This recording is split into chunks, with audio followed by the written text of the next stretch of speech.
গৌর হরিগো। আজকে এই মহতীয় হরিবাসন প্রাঙ্গণে আমরা সকলেই একত্রিত হয়েছি আমার গৌর গোবিন্দের নাম গুণাগুণ আস্বাদন করার নিমিত্তে। কিন্তু মাগো, যে ভগবানের লীলা কথা চতুর্মুখী ব্রহ্মা তার 4 বদনে বলেও সম্পন্ন করতে পারে, যে ভগবানের লীলা কথা পঞ্চমুখী ভোলানাথ তার 5 বদনে বলেও সম্পন্ন করতে পারে, আমি এক অধমা, আমার নেই কোনো সাধনা, নেই কোনো ভজন। তাই সকল বাবা মায়েদের চরণ ছুঁয়ে বলছি, মা কিঞ্চিত কিঞ্চিত পদধূলি এই অধমার মস্তকে দিয়ে আশীর্বাদ করুন, আমি যেন গৌর গোবিন্দের নাম গুণাগুণ আস্বাদন করি, কিঞ্চিত হলেও আপনাদের সকলের মনকে আনন্দ দান করতে পারি। তাই গৌর হরি হরি হরি বল হরি বল।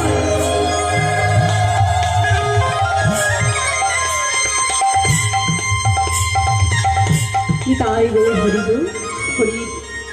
আজকে আমাদের এখনকার আস্বাদনের বিষয়বস্তু বা পালা প্রসঙ্গ হল রামকৃষ্ণের অন্ন ভিক্ষা লীলা। আমরা প্রথমেই আস্বাদন করব তদোচিত গৌরচন্দ্র, তারপরে সেই গৌর চাঁদের কৃপা লাভ করে আমরা প্রত্যেকেই আমাদের মনকে নিয়ে প্রবেশ করব মধুময় শ্রীধাম বৃন্দাবন। সকলে মিলে আস্বাদন করব তদোচিত গৌরচন্দ্র।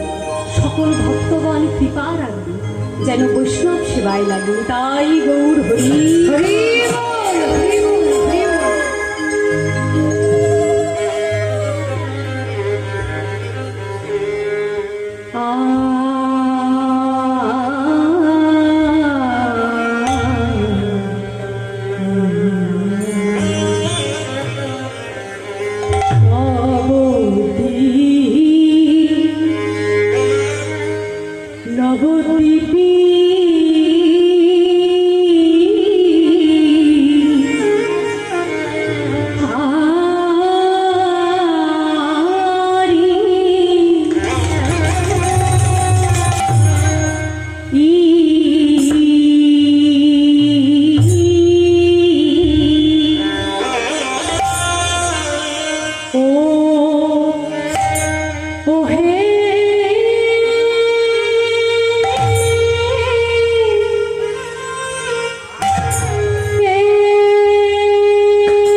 আজ হইল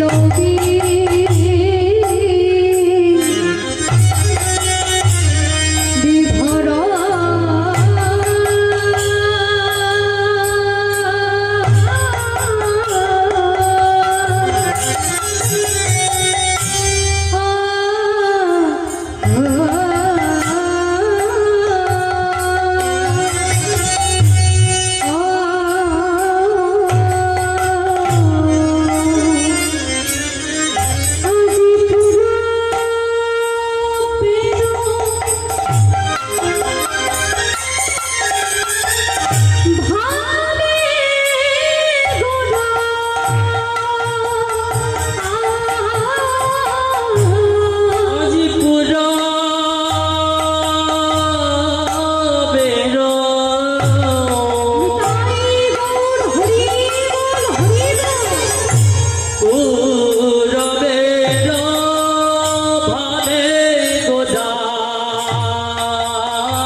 ভাবে গোরা হইল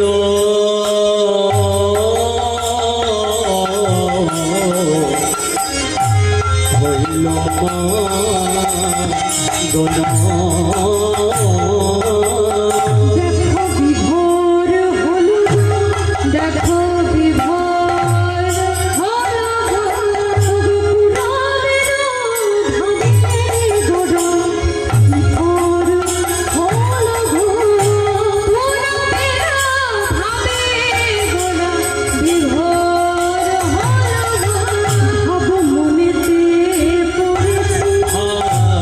পড়েছে পড়েছে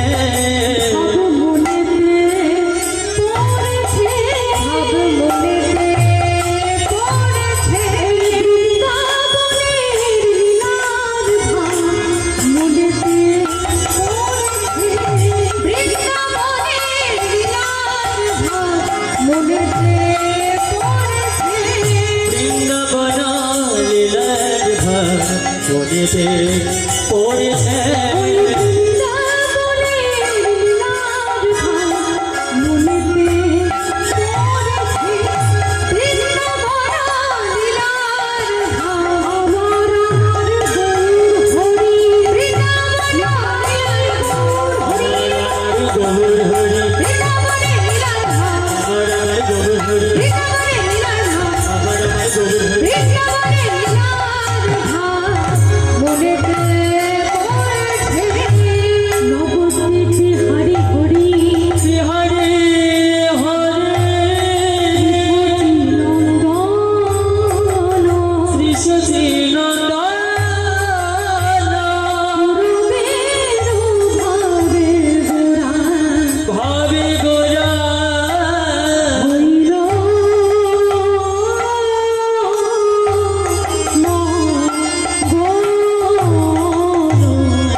নিতাই গৌর হরি বল হরি বল। এই যে আমার মায়েরা বাবারা হয়তো তারা বসে বসে ভাবছেন যে এই মহতীয় হরিবাসর প্রাঙ্গণে এলাম দুটো হরি কথা দুটো কৃষ্ণ কথা শুনবো, কিন্তু আমার কীর্তনিয়া মা এমন শুরু করে দিয়েছে শুধু গান আর বাজনা, তারা যে নিজেদের মধ্যে কি করছে কিছুই তো বুঝতে পারছি, তাই ভাবছেন নাকি বাবা? কিন্তু দেখুন, এই যে আমরা সকলেই কিন্তু এই মহতীয় হরিবাসর প্রাঙ্গণে একত্রিত হয়েছি গৌর গোবিন্দের নাম গুণাগুণ আস্বাদন করার নিমিত্তে। আমরা লীলা কীর্তন, পদাবলী কীর্তন আস্বাদন করতে এসেছি।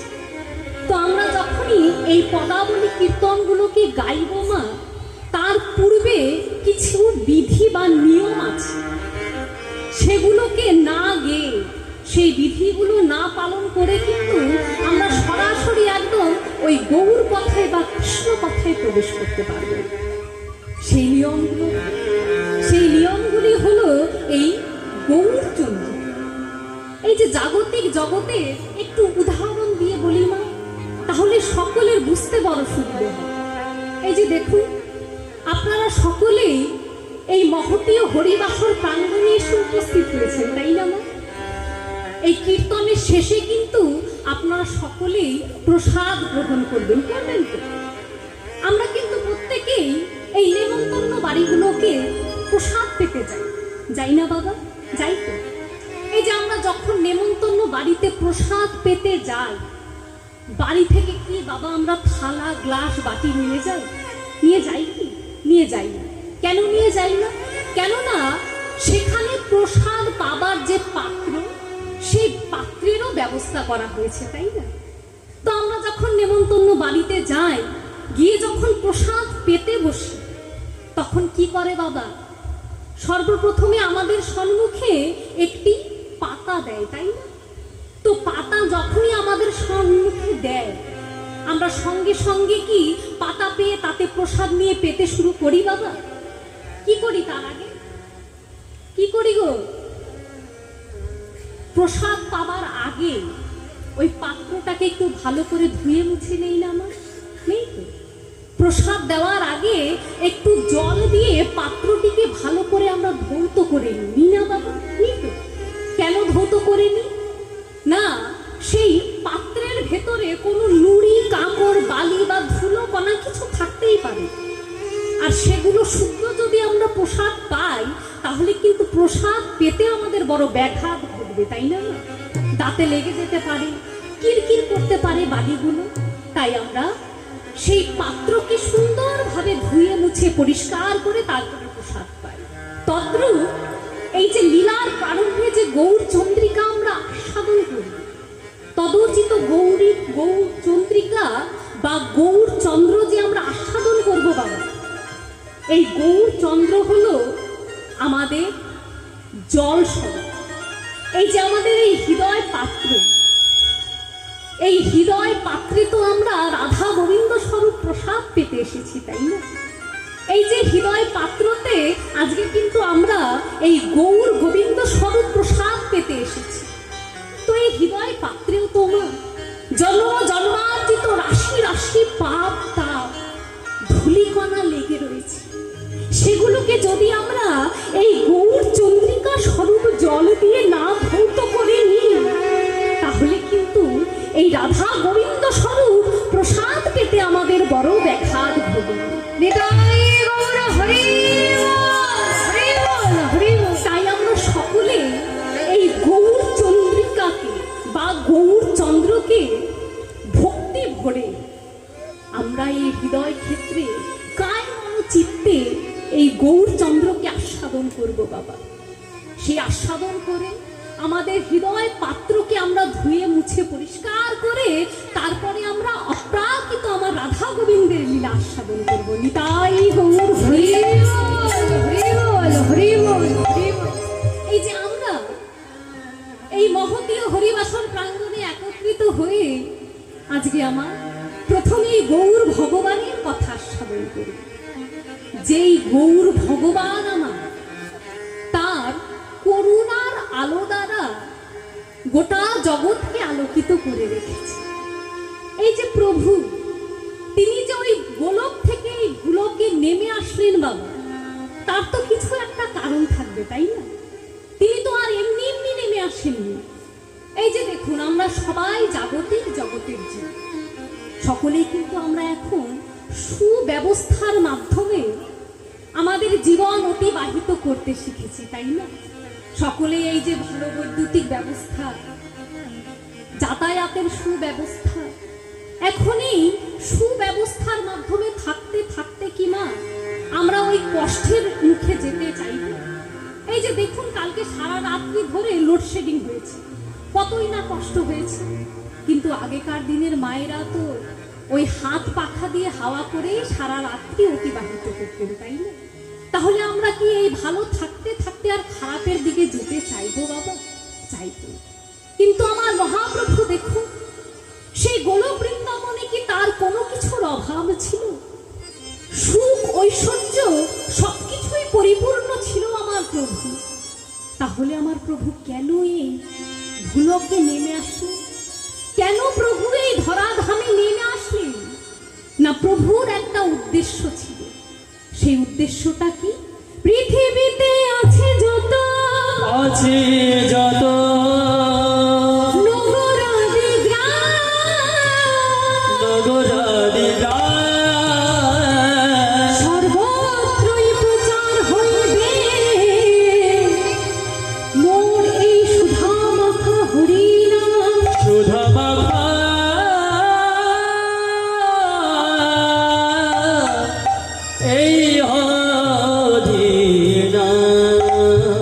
প্রভুর উদ্দেশ্য কি ছিল? না, প্রভুর উদ্দেশ্য ছিল যে পৃথিবীতে আছে যত নগর আদি গ্রাম সর্বত্রই প্রচার হইবে মোর এই সুধা মাখা হরি। এই কথা ভেবে পরম দয়া আমাদের পরম বান্ধব শ্রীকৃষ্ণ শ্রী চৈতন্য মহাপ্রভু আমার মনে মনে ভাবলেন যে সারা জগতে আমি এই নাম প্রেম রস বিতরণ করেছি, সারা নবদ্বীপে আমি এই নাম প্রেম রস বিতরণ করেছি। একটু যাইতে ওই সুরধুনির গঙ্গার পার একটু গিয়ে দেখে আসিতে, যদি কোনো কৃষ্ণ অনুরাগী ভক্ত এই নামকে আশ্রয় করে তাহলেই তো সেই ভব সমুদ্র হতে পার হয়ে যাবে। হরি বল, হরি বল, হরি বল। তাই প্রভু আমার দুটি বাহু উত্তোলন করে বদনে হরিবল হরিবল বলতে বলতে তিনি ছুটে গেলেন ওই সুরধুনি গঙ্গার। সেখানে গিয়ে প্রভু আমার দেখলেন যে এক ধোপা সে নিজ মনে নিজ কর্ম করছে। ধোপার কর্ম কি গো মা? কাপড় ধুয়ে পরিষ্কার করা, তাই না? সেই ধোপা কিন্তু নিজ মনে নিজ কর্ম করছে। প্রভু আমার যখন সেই ধোপাকে উদ্দেশ্য করে বললেন হরি বল হরি বল হরি বল, কিন্তু বাবা সেই ধোপা কিন্তু একবারও প্রভুর বদন পানি চাইলেন না। প্রভু আমার ভাবলেন, ধোপা তুই এত কায় মনোচিত্তে তোর নিজ কর্ম করছিস বাবা, এমনি ভাবে যদি তুই একবার বদনে হরি বল বলিস তাহলেই তো তুই এই ভব সমুদ্র পার হতে মুক্তি পাবি। তাই প্রভু আমার দুটি বাহু উত্তোলন করে বদনে হরি বল বলতে বলতে সেই ধোপার পেছনে গিয়ে দাঁড়িয়ে বললেন, ধোপা একবার হরি বল, ধোপা একবার হরি বল। কিন্তু বাবা প্রভু যে এমন ভাবে কায় মনোচিত্তে হরি বল বলতে বললেন ধোপাকে, ধোপা কিন্তু মনে মনে রেগে গেলেন। রেগে গিয়ে চিৎকার করে উঠে বললেন যে আজকাল এই নদিয়া নবদ্বীপে বড় ভিখিরির উৎপাত হয়েছে।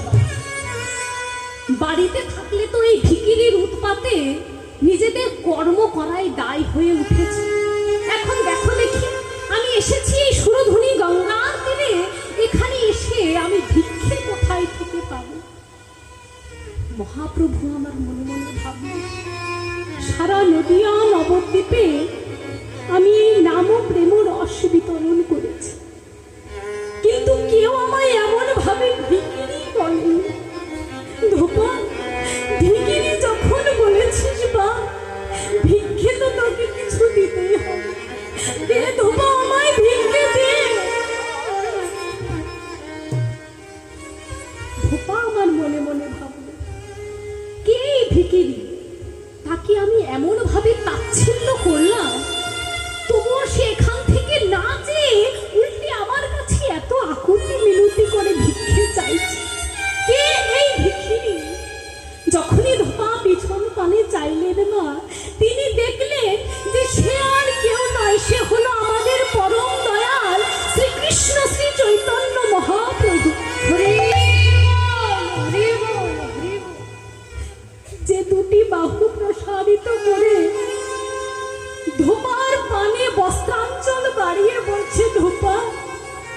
ভিক্ষে দে মা, আমায় ভিক্ষে দে। ধোপা আমার বলে উঠলেন, প্রভু তুমি আমায় ক্ষমা করো, আমি বুঝতে পারিনি যে তুমি আমার পেছন কানে এসে দাঁড়িয়ে রয়েছো দয়াময়, আমি বুঝতে পারিনি, আমায় ক্ষমা করো। মহাপ্রভু আমার বললেন, ধোপা ভিখিরি যখন বলেছিস বা ভিক্ষে তো তোকে কিছু দিতেই হবে, দে আমায় ভিক্ষে দে। ধোপা বললেন, প্রভু তুমি তো অন্তর্যামী, তুমি তো দয়াময়, তুমি তো সবই জানো, আমি তোমায় কি ভিক্ষে দেব প্রভু? কেননা আমার এই হৃদয় ক্ষেত্রটি হলো জন্ম জন্মার্জিত রাশি রাশি পাপ তাপে পরিপূর্ণ। তুমি যদি আমার দোষ গুণ বিচার করতে চাও, তাহলে তুমি আমাতে কেবল দোষী খুঁজে পাবে, আমি তোমায় কি ভিক্ষে দেব প্রভু? মহাপ্রভু আমার বলবে, ধোপা সেই জন্ম জন্মান্তর ধরে যে রাশি রাশি পাপ তাপ নিজ হৃদয় ক্ষেত্রে জমিয়ে রেখেছিস বা, দে সেই রাশি রাশি পাপ তাপ গুলোকে আমায় ভিক্ষে দে।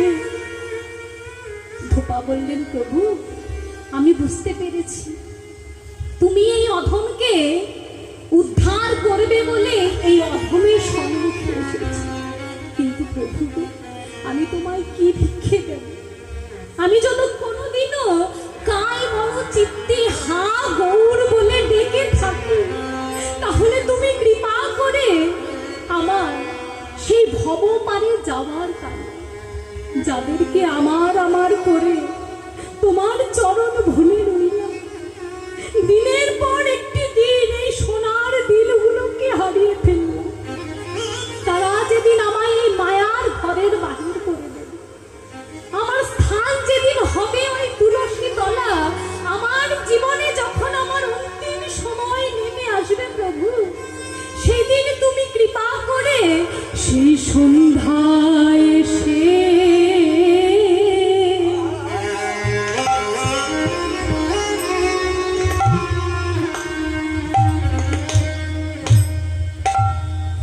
আমায় দিও।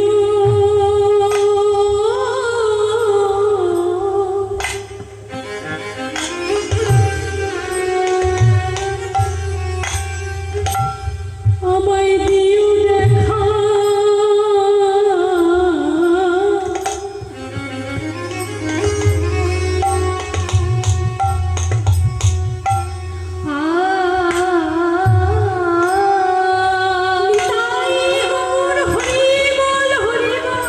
প্রভু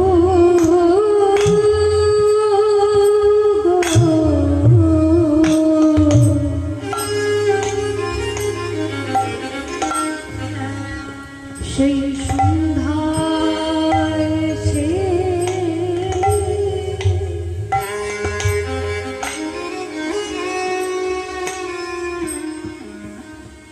আমায় দিও।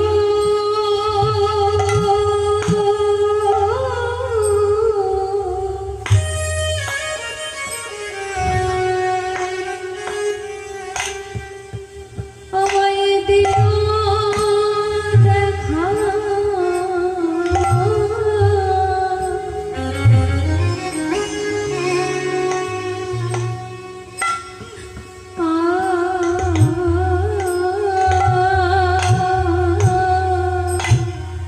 প্রভু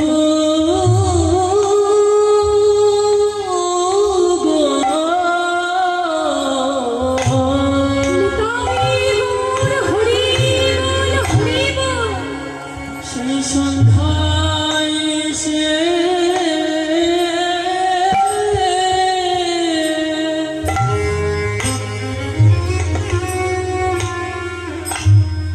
আমায় দিও।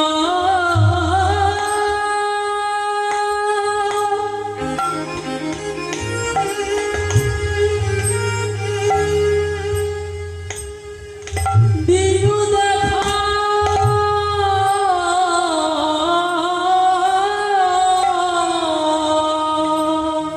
যেদিন ভব ছেড়ে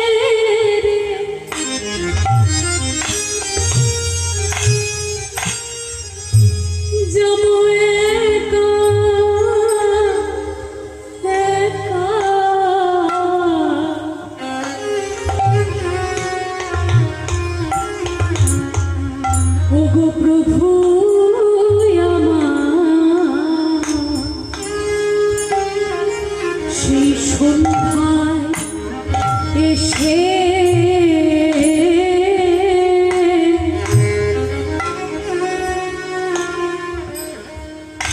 তুমি দিও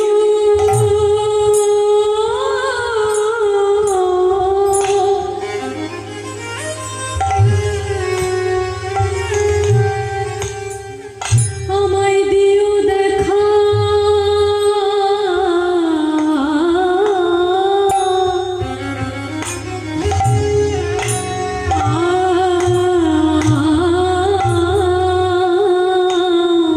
যেদিন ভাবছে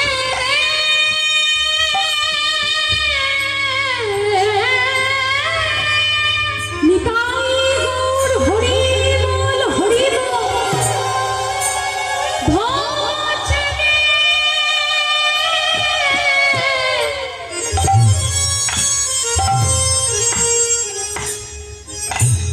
যাব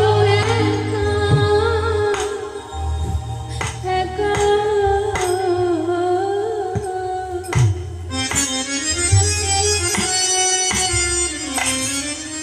দয়া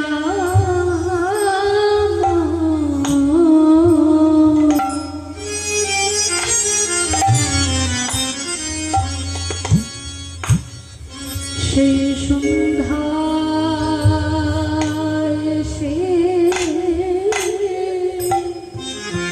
হরি বল হরি বল আমায় দিও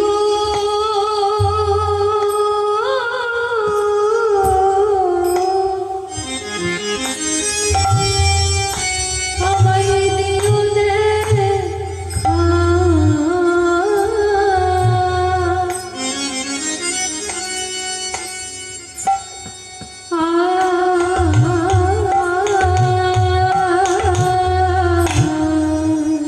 যেদিন ভব ছেড়ে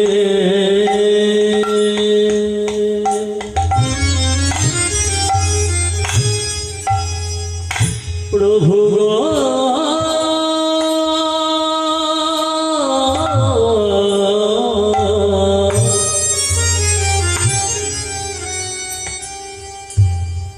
আমি যাব একা একা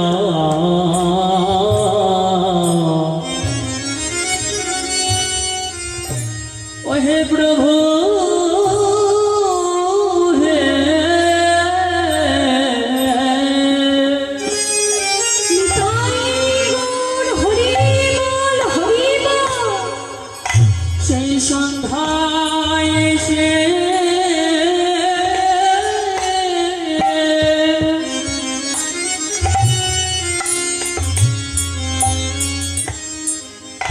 আমায় দিও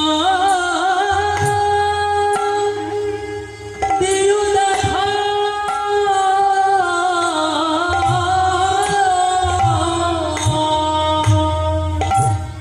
যেদিন ভব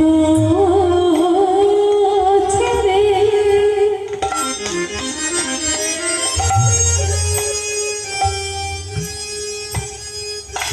যাব একা প্রভু আমার সঙ্গে সাথী কেউ হবে না।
জগতে কেউ না জানলে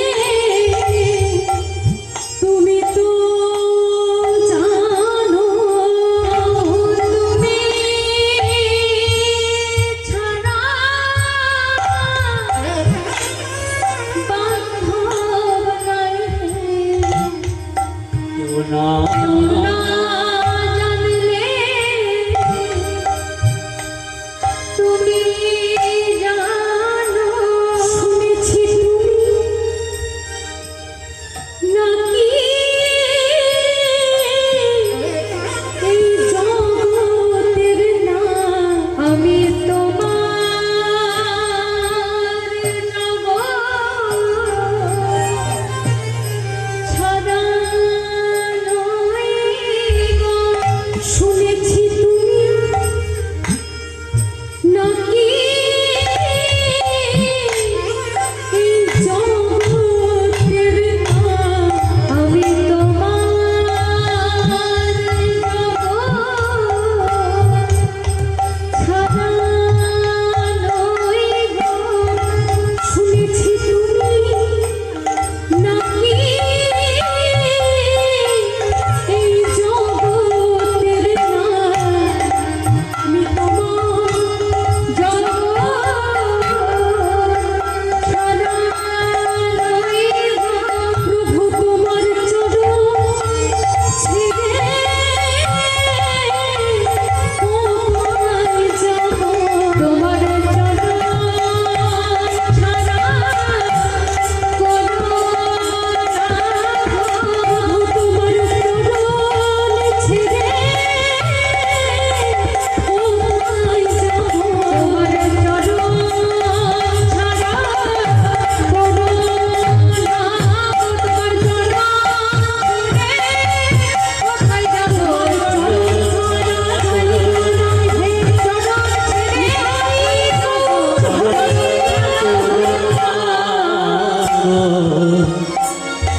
সন্ধ্যায় এসে আমায় দিও দেখা।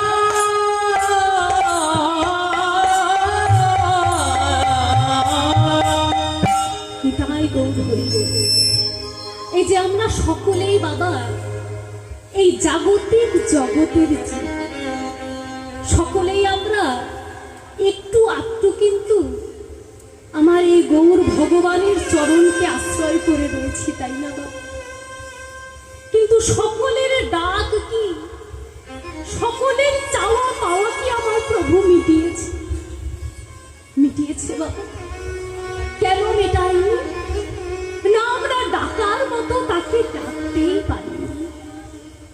কি করে চাইতে হয়, কেমন করে আমার প্রভুকে ডাকতে হয়, আমরা সেই ভাষাই জানি।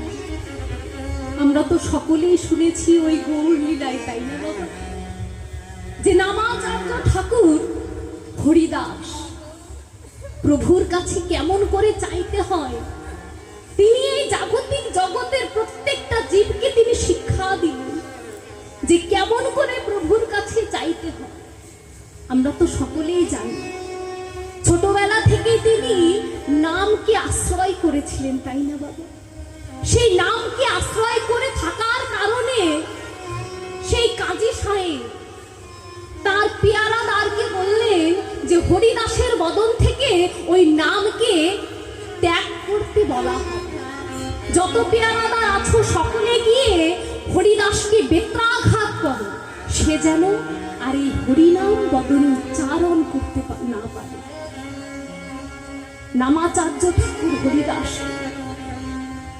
সেই রাজার কথা অনুযায়ী রাজার পেয়ারাদাররা 22 বাজারে বেত্রাঘাত করেছিল, তাই না বাবা?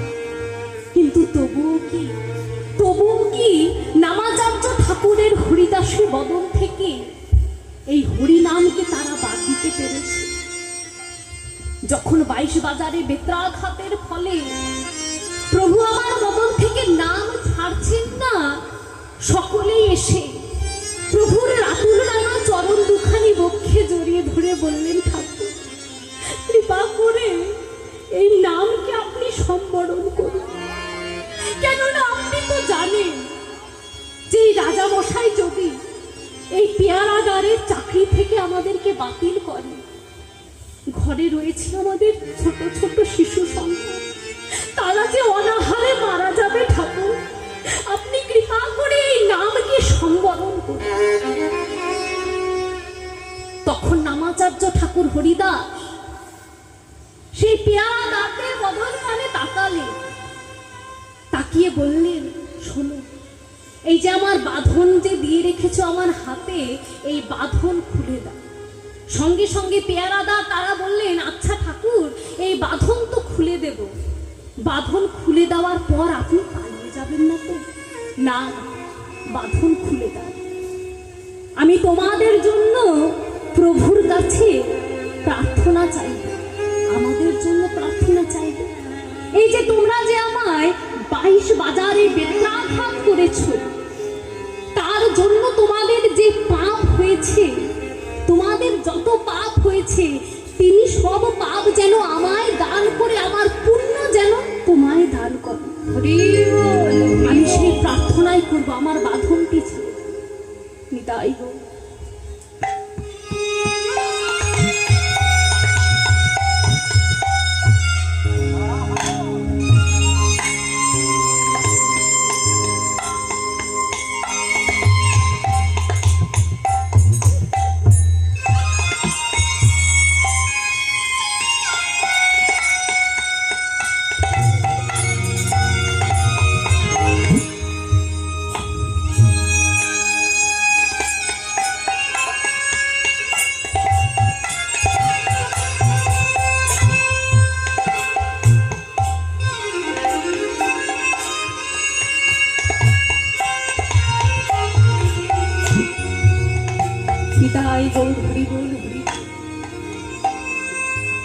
যখন নামাচার্য ঠাকুর হরিদাসের বাঁধন তারা খুলে দিলেন বাবা, তিনি আমার প্রভুর কাছে প্রার্থনা করছে, দয়াময় তুমি তো করুণাময়।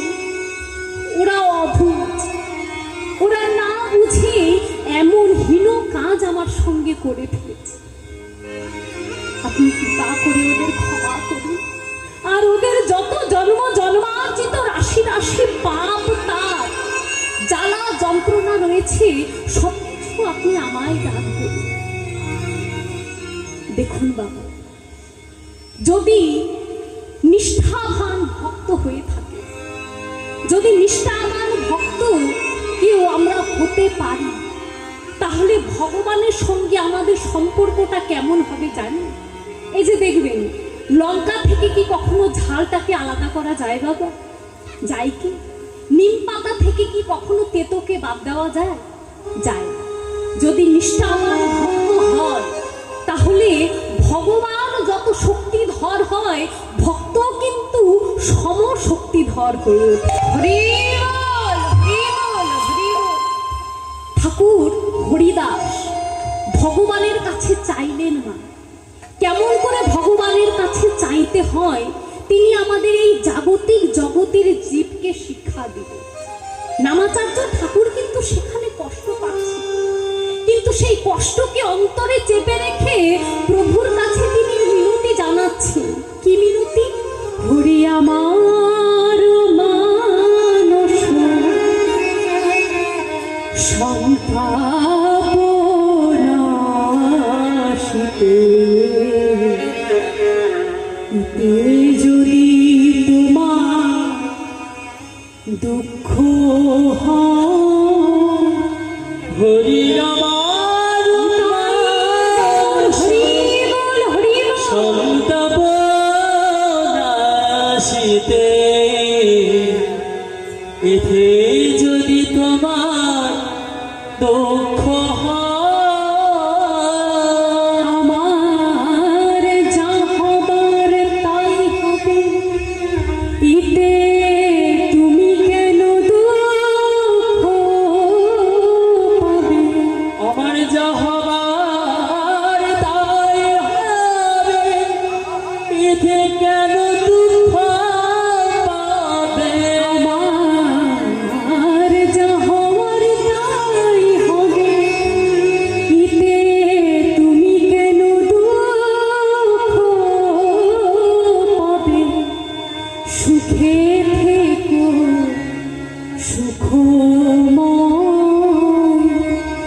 হরি আমার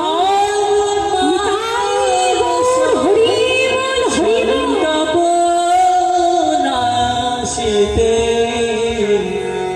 এতে যদি তোমার দুঃখ প্রভুর কাছে কেমন করে চাইতে হয় বাবা দেখো, তিনি যে নিজে কষ্টে আছেন তবুও প্রভুর চরণে তার মিনতি দয়াময়। আমার কর্ম ফল আমি ভোগ করছি, আমার কর্মে যা রয়েছে আমি সেগুলোকেই ভোগ করছি, তুমি শুধু শুধু কেন আমার জন্য কষ্ট পাবে প্রভু? আর আমরা একটু গৌর ভগবানের চরণ আশ্রয় করি কি না করি, হাজার রকমের আমরা সেই প্রভুর চরণে গিয়ে মিনতি আকুতি জানাই, প্রভু তোমার চরণকে আশ্রয় করে রয়েছি, তবুও কেন আমার এত জ্বালা, কেন আমার এত দুঃখ? তোমাকে না দিয়ে আমি কিছু পাই না, কিন্তু কেন তুমি আমার কপালে এত দুঃখ, এত যন্ত্রণা লিখেছো দয়াময়? বলি না বাবা, তাহলে আমরা কতটুকু দিতে পেরেছি প্রভুর চরণে? নামাচার্য ঠাকুর হরিদাস যে বাল্যকাল থেকে তার যৌবন কাল পর্যন্ত সে ঠাকুরের চরণ ছাড়া, প্রভুর চরণ ছাড়া কিছু জানতেন না, তিনি আমার প্রভুর চরণে মিনতি জানাচ্ছেন যে আমার কর্ম ফল আমি ভোগ করছি দয়াময়, এতে তোমার কোনো হাত নেই, তুমি যেন কষ্ট পেও না, তুমি সুখময়, তুমি সদা সর্বক্ষণ সুখেই থেকো। এই হলো চাওয়া পাওয়া বাবা, আমাদেরও চাওয়াটা এমনই চাইতে হবে। কেননা দেখুন, এই যে আমার আমার করে দিনের পর একটি করে দিন এই সোনার দিনগুলোকে যে হারিয়ে ফেলছে, কিন্তু বাবা কখনো ভেবে দেখি না যে আমাদের এই হৃদয়টি হলো, এই জীবনটি হলো পদ্মপত্রের জলের মতো, সদা সর্বক্ষণ টলমল টলমল করছে, কখন যে গড়ে পড়ে যাব তা কিন্তু নিজেরাই জানি।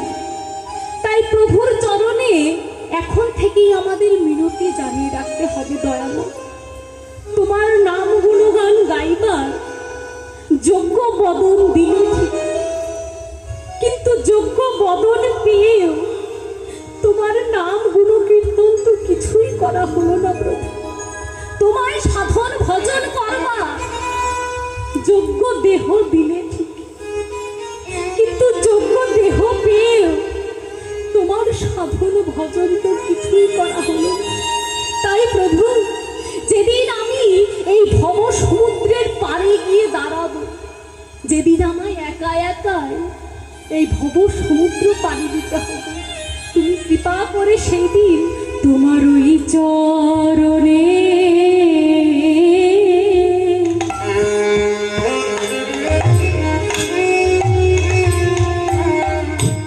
একটু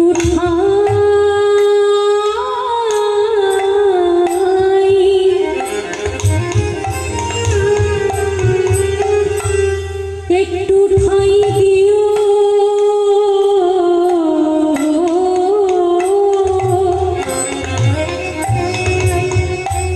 ও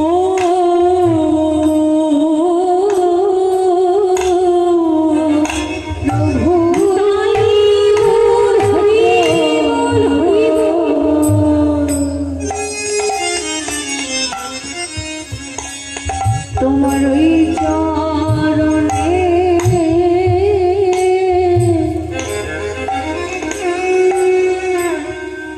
একটু ঠাই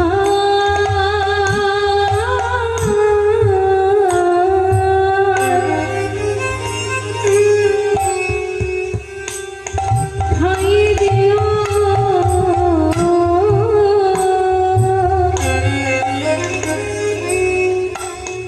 ও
একটু আস্বাদন করার চেষ্টা করব বাবা।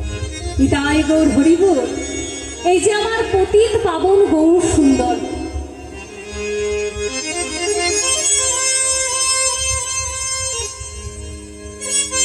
পতিত পাবন গৌর সুন্দর আমার সেই ব্রজের ভাবে বিভাবিত হয়েছে। কেন হয়েছে বাবা বলুন তো? কেননা আমরা সকলেই তো জানি, তাই না? ব্রজেন্দ্র নন্দন যে শচীসুত হইল সে, বলরাম হইল নিতাই, তাই না বাবা? সেই ব্রজেন্দ্র নন্দন, সেই ব্রজেন্দ্র নন্দন শ্রীকৃষ্ণ এই কলিযুগের ধরাধামে তিনি শ্রীকৃষ্ণ শ্রী চৈতন্য মহাপ্রভু রূপে অবতীর্ণ হয়েছে। কেন? কেননা আমাদের মতো এই কলিহত পাপাচ্ছন্ন জীবগণকে উদ্ধার করবার জন্য। এই যে আমাদের হৃদয় জন্ম জন্মার্জিত রাশি রাশি পাপ তাতে পরিপূর্ণ না। হা কৃষ্ণ বলতে গিয়ে আমাদের কিন্তু নিজের ভেতরে একটা দ্বিধা দ্বন্দ্ব আসে। সকলেই কি আমরা এই পথে অগ্রসর হতে পেরেছি বাবা? কেন পারিনি? কেননা সেই জন্ম জন্মান্তর ধরে আমাদের এই ইন্দ্রিয়গণ কৃষ্ণ বহির্মুখ। এত সহজেই এই হরি কথা কৃষ্ণ কথাকে তারা নিজের আশ্রয়ের জায়গা, এই আমাদের শরীর, আমাদের ইন্দ্রিয়গণ, আমাদের মন, আমাদের জিহ্বা সবকিছু কিন্তু অবলম্বন করতে পারছি। প্রভু আমার ভাবলেন এই কলিহত জীবকে যদি প্রথমেই কঠিন কঠিন ধরনের ওই সাধন ভজনের পথে অগ্রসর করি, তারা কিন্তু কেউ আর এই হরিনামকে আশ্রয় করতে চাইবে না। তাই এই কলিহত জীবের জন্য প্রভু আমার সবচাইতে সহজ সরল উপায় আনলেন। সেই উপায়টি কি? সেই উপায় হলো হরিনাম মহামন্ত্র। এই যে আমরা সকলে দিনান্তে একবার যদি না ভক্তি ভরে বদন ভরে হাতে করতালি দিয়ে একবার হরিনামকে গাইতে পারি, তাহলেই কিন্তু এই ভব সমুদ্র পার হতে আমরা সকলে মুক্তি পাবো।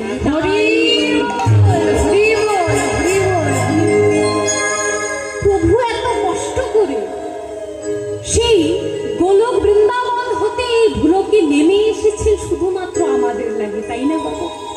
এই যে দেখুন, এই হরিনাম উচ্চারণ করলে তো ভব সমুদ্র হতে পার আমরা হব। সঙ্গে সঙ্গে আরো এর গুণ রয়েছে। কি গুণ? এই যে হরে কৃষ্ণ মহামন্ত্র, এই হরে কৃষ্ণ মহামন্ত্র যদি আমরা উচ্চারণ করি, এই হরে কৃষ্ণ মহামন্ত্র উচ্চারণ করলে বাবা ওই তিন যুগের দেবতাকে একসঙ্গে উপাসনা করা। কেমন করে? কেমন করে? এই যে আমার মায়েরা ভাবছে, এই যে তুমি যে বলছো তোমার মুখের কথায় কেন বিশ্বাস করবো? তার প্রমাণ স্বরূপ তো তোমায় কিছু উদাহরণ দিতে হবে, না হলে তোমার মুখের কথা তুমি বললে আর বিশ্বাস করে নিলাম। এই যে দেখুন মায়েরা, এই যে হরে কৃষ্ণ মহামন্ত্র যে রয়েছে, প্রথম শব্দটি কি রয়েছে বাবা? হরে, তাই না? এই যে সত্যযুগের ভগবান, সত্যযুগের ভগবানকে আমরা কি বলে ডাকি গো বাবা? কি বলি? এই যে মায়েরা আমার দিকে দেখো গো, সত্যযুগের ভগবানকে আমরা কি বলি? কি বলি বাবা? কেউ জানি না? হ্যাঁ, সত্যযুগের ভগবানকে আমরা বলি নারায়ণ। সেই নারায়ণকে কিন্তু আমরা অনেকেই আবার হরিও বলে থাকি, বলি না বাবা?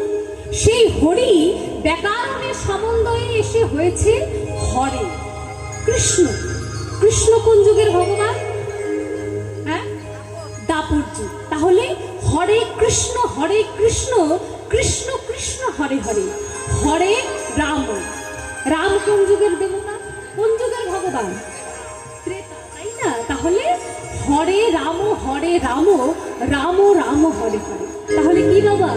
ওই তিন যুগের দেবতাকে একসঙ্গে উপাসনা করা হচ্ছে তো।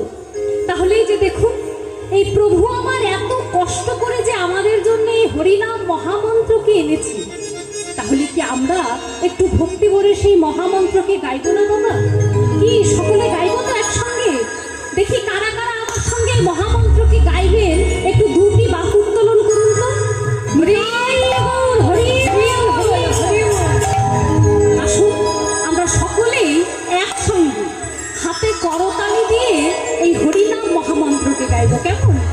নিতাই গৌর হরি বল হরি বল।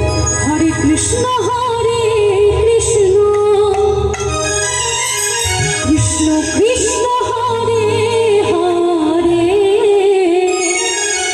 হরে রাম রাম রাম হরে হরে, হরে কৃষ্ণ কৃষ্ণ কৃষ্ণ হরে হরে, হরে রাম হরে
কষ্ট হচ্ছে বাবা? কি গো মায়েরা, খুব কষ্ট হচ্ছে? সকলেই তো মাথার উপর ফ্যান ঘুরছে গো, কষ্ট হচ্ছে না তাই না? তাহলে এই যে হাতগুলো সকলের যে নেমে গেল, ভালো লাগলো কি? কি গো বাবা, সকলের হাতগুলো যে নেমে গেল, তাতে তো মহামন্ত্র শেষই হলো। প্রভু এত কষ্ট করে এনেছে, আর এই 2-4 মিনিট আমরা একটু হাতে করতালি দিয়ে গাইতে পারবো না? নাকি আপনারা কেউ আমার নিজের মেয়ে মনেই করছেন না? মনে করছেন না কেউ নিজের মেয়ে? সকলে মনে করছেন তাই না মা? একটু মাথা নাড়ুন তো দেখি, কে কে নিজের মেয়ে মনে করছে? বাবা, অনেকেই মনে করছে। তাহলে এই যে আপনাদের মেয়ে যে এখানে দাঁড়িয়ে দাঁড়িয়ে গরমের মধ্যে এত চিৎকার করে কীর্তন গাইছে, মায়েদের কি ওখানে বসে বসে ভালো লাগছে না? তাহলে একটু উচ্চ স্বরে হাতে করতালি দিয়ে যদি সবাই মিলে গায়, তাহলে একটু সুবিধা হবে না? হবে তো বাবা, তাই না? তাহলে সকলে মিলে কিন্তু হাতে করতালি দিয়ে একসঙ্গে গাইবো, কেমন? হরে কৃষ্ণ হরে কৃষ্ণ কৃষ্ণ কৃষ্ণ হরে হরে, হরে রাম হরে রাম রাম রাম হরে হরে, হরে কৃষ্ণ কৃষ্ণ কৃষ্ণ হরে হরে, হরে রাম হরে রাম রাম রাম হরে হরে, কৃষ্ণ হরে কৃষ্ণ কৃষ্ণ কৃষ্ণ হরে হরে, হরে রাম হরে রাম রাম রাম হরে হরে, হরে কৃষ্ণ হরে কৃষ্ণ কৃষ্ণ কৃষ্ণ হরে হরে,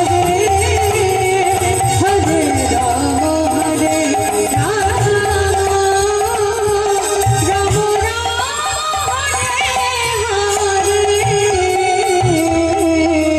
নিতাই গৌর হরি বল। এই যে বাবারা, ভালো লেগেছে না হরিনাম মহামন্ত্র গিয়ে? ভালো লেগেছে তো? কি মায়েরা, আপনাদের ভালো লেগেছে তো? তাহলে এই দিনান্তে একবার হলেও আমরা যখন এই যে গৃহ প্রাঙ্গণে ফিরে যাব মায়েরা, এই হরিবাসর প্রাঙ্গণ ত্যাগ করে যখন ওই গৃহ প্রাঙ্গণে ফিরে যাব, দিনান্তে একবার হলেও কিন্তু আমরা এই প্রভুর দেওয়া হরিনাম মহামন্ত্রকে করতালি দিয়ে দিনান্তে একবার হলেও গাইব। কি সকলে গাইব তো?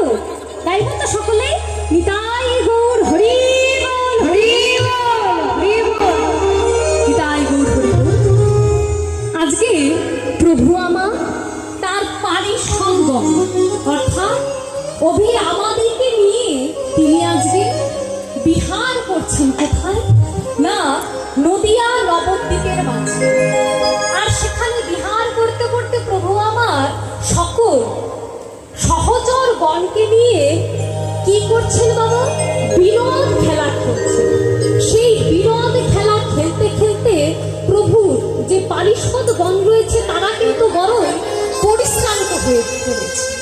কেননা এটি তো মধ্যাহ্নকালীন লীলা, তাই না বাবা? এই মধ্যাহ্নকালে দেখবেন এই যে প্রখর রবির তাপ, এই সময় যদি এই বাচ্চারা খেলাধুলা করে তাহলে পরিশ্রান্ত হয়ে পড়বে না? তো তেমনি ভাবে সকলে বিনোদ খেলা খেলতে খেলতে কিন্তু পরিশ্রান্ত হয়ে পড়েছে।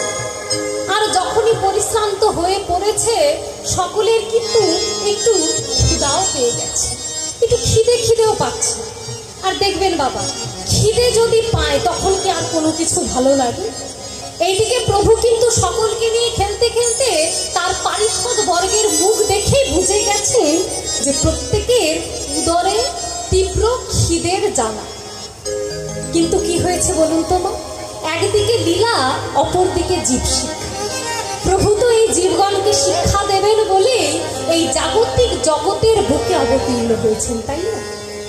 এইদিকে প্রভুর এক অনুরাগী ভক্ত। এখানে আমরা একটু ছোট্ট করে বাবা একটু ভাগবতীয় কথা স্মরণ করবো, কেমন? এই প্রসঙ্গগত ভাগবতীয় এক আলোচনা।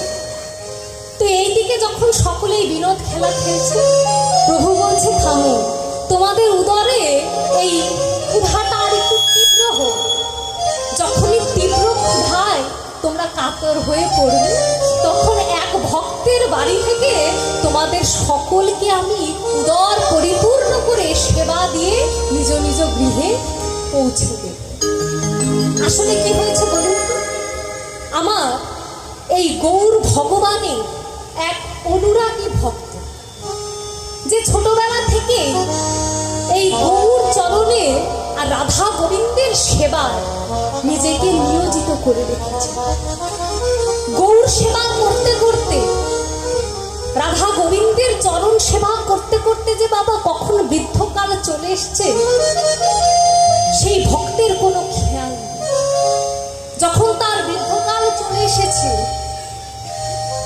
তখন তিনি একদিন তীব্র সুরবেদনায় শয্যাগত হয়ে রয়েছে। তীব্র সুরবেদনা অর্থাৎ পেটে তীব্র যন্ত্রণা। সেই কারণে সেই ভক্ত কিন্তু বাবা মাধুকরী করতে যেতে পারেনি। আর তার অবলম্বনই ছিল ওই মাধুকরী। সেগুলো করে আমার গৌর গোবিন্দকে সেই ভক্ত সেবা দিত। তীব্র সুরবেদনার কারণে কিন্তু সেই ভক্ত ওই মাধুকরী করতে যেতে পারেনি। যখনই যেতে পারেনি তখন সে একটু জোরে করে চিৎকার করে যে তার পাশে প্রতিবেশী ছিলেন তাকে চিৎকার করে করে ডাকলেন। কিন্তু মা এই তীব্র সুরবেদনার কারণে দুদিন ধরে সে অনাহারে রয়েছে। এমনিতেই বৃদ্ধকাল চলে এসছে, তার মধ্যে আবার দুদিন ধরে অনাহারে রয়েছে সেই ভক্ত। তার ডাক সেই প্রতিবেশী কান অব্দি আর পৌঁছচ্ছে। তখন আমার সেই ভক্ত কাতরে কাতরে হামাগুড়ি দিয়ে কোনো রকম তার ঠাকুর ঘরে গিয়ে পৌঁছে রাধা গোবিন্দের চরণ তলে লুটিয়ে পড়লেন। প্রভু, দুদিন ধরে আমি অনাহারে আছি, তাতে কোনো দুঃখ নাই, কিন্তু দয়াময় আমি অনাহারে আছি, আমি যে শয্যা ছেড়ে উঠে যেতে পারছি না সেই কারণে তো তোমরাও অনাহারে আছো। আমি অনাহারে থাকি তাতে কোনো দুঃখ নাই, কিন্তু কৃপা করে এমন কিছু ব্যবস্থা করো দয়াময় যাতে আমি যাই হোক তোমাদের একটু সেবা দিতে পারি। দেখুন মায়েরা, এই যদি কায় মন চিত্তে মন তুলসী ভক্তি চন্দন একবার গৌর গোবিন্দের চরণে অর্পণ করতে পারি, তাহলে কিন্তু আমার প্রভু সেই ভক্ত হতে আর দূরে থাকতে পারে না। ছুটে আসে ভক্তের মনোভাবে। যখনই সেই ভক্ত হা গৌর বলে কেঁদে কেঁদে ভগবানকে ডাকছে, ভগবানকে আর দূরে থাকতে পারে? চট করে খেলা বন্ধ করে আমার গৌর হরি সকল পারিষদগণকে বললেন, এই যে কি গো, হয়েছে, খেলা হয়েছে, শিগগিরই তোমরা চলো আমার সঙ্গে। আচ্ছা, তোমাদের বলতে আমি ভুলে গেছি, জানো কি হয়েছে? আজকে সকালবেলা এক ভক্ত আমার গৃহ মাঝারে এসেছিল, এসে তোমাদেরকে সকলকে নিয়ে যেতে বলেছে তার গৃহ প্রাঙ্গণে, কেননা সেখানে আজকে রাধা গোবিন্দের ভোগ হবে, আর আমরা সকলেই সেই ভোগ দর্শন করে আবার প্রসাদ পেয়ে নিজ প্রাঙ্গণে ফিরে আসবো। কেমন? তোমাদের বলতে ভুলে গেছি, এখন মনে পড়েছে, শিগগিরই আমার সঙ্গে চল। প্রভু আমার সকল পারিষদ বর্গ নিয়ে পৌঁছলেন সেই ভক্তের কুটির সম্মুখে, গিয়ে চিৎকার করে দরজার কড়া নেড়ে নেড়ে সেই ভক্তকে ডাকছে। সেই ভক্ত বলে উঠলেন, কে কে আমার কুটির সম্মুখে? পরম দয়াল শ্রীকৃষ্ণ শ্রী চৈতন্য মহাপ্রভু আমার বললেন, দরজা খোলো, তাহলেই তো দেখতে পাবে।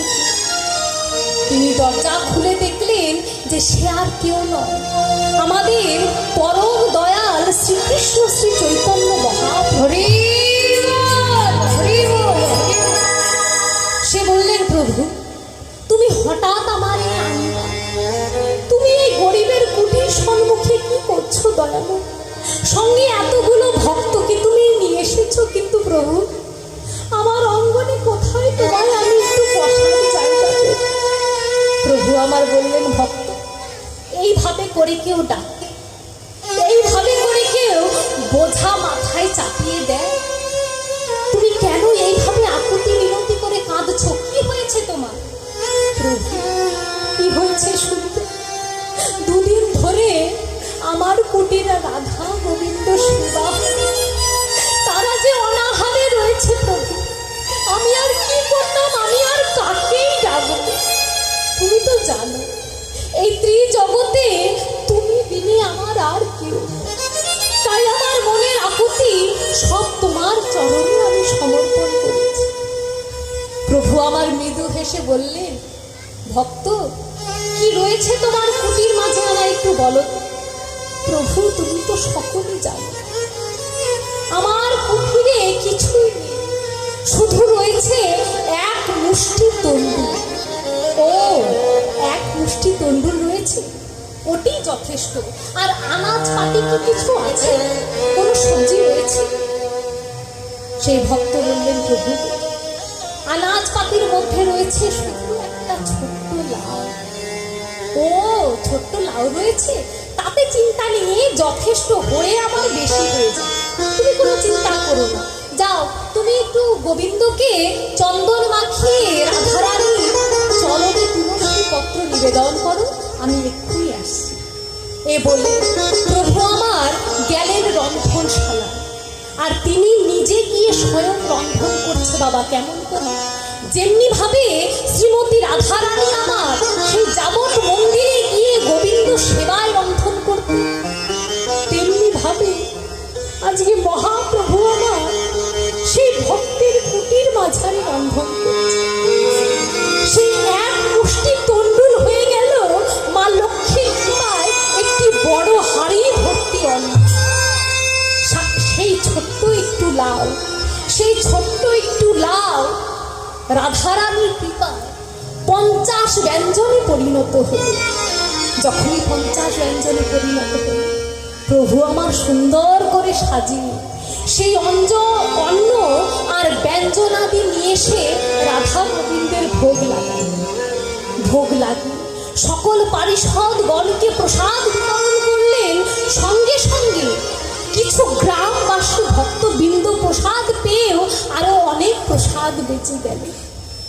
সেই ভক্ত নয়ন জলে মুখ ভাসিয়ে কাঁদছে, আর প্রভুর আতুল রাঙা চরণে বলছে দয়াময়, আমার মতো ভিখিরির কুটিরে আজকে ভক্ত সেবা হলো।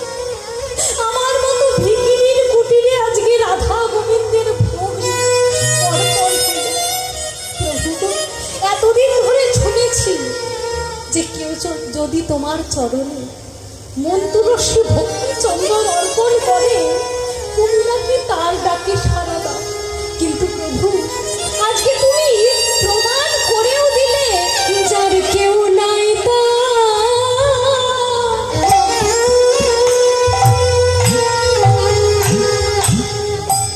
তুমি আছো।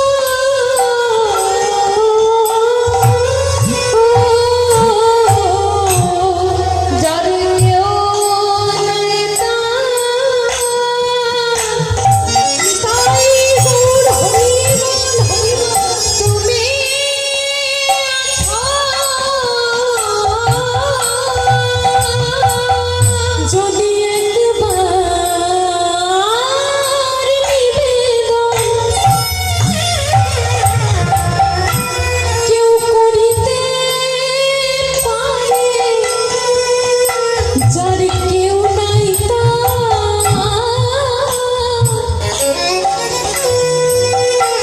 তুমি আছো। যদি একবার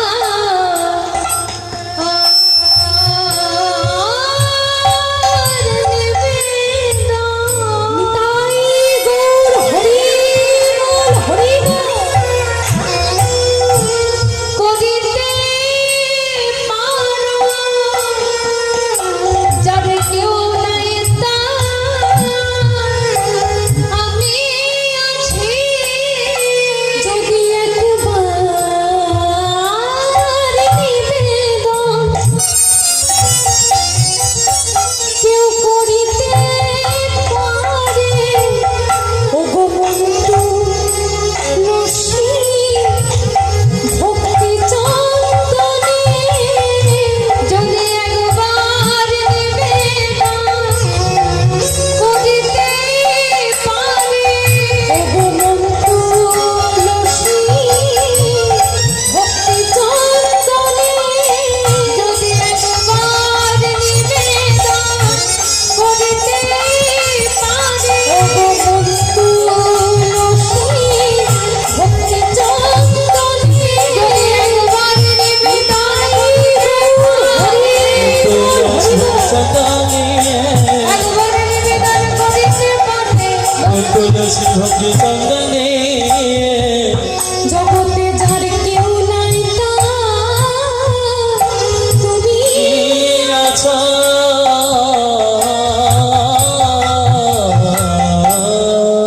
এইভাবে করে সেই গরিব ভক্তের, সেই দীনহীন ভক্তের আঙ্গনে রাধা গোবিন্দের ভোগ সকল পারিষদগণ প্রসাদ পেলেন এবং গ্রামবাসী ভক্তবৃন্দ প্রসাদ পেয়েও অনেক প্রসাদ পেয়েছে।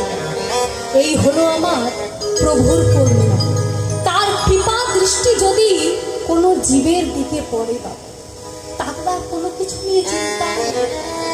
প্রভু একে একে করে এই মায়ার বন্ধন থেকে মুক্ত করে সেই ভক্তকে তার শ্রী চরণে সে ঠাই দেয়। নিতাই গৌর হরি হরিবল হরিবল। এইবার সকল পারিষদগণ তারা আনন্দে সেই কুটির মাঝারে ভোজন করে এখন সকলেই নেচে গিয়ে গাইছেন। কেমন করে? সবে মিলে আনন্দেতে করব ভোজন,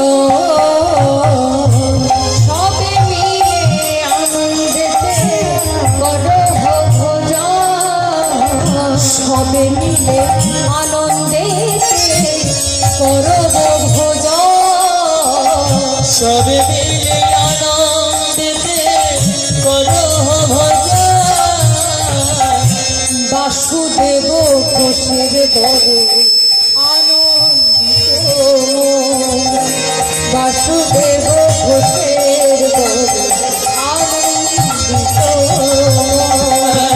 বাসুদেব ঘোষ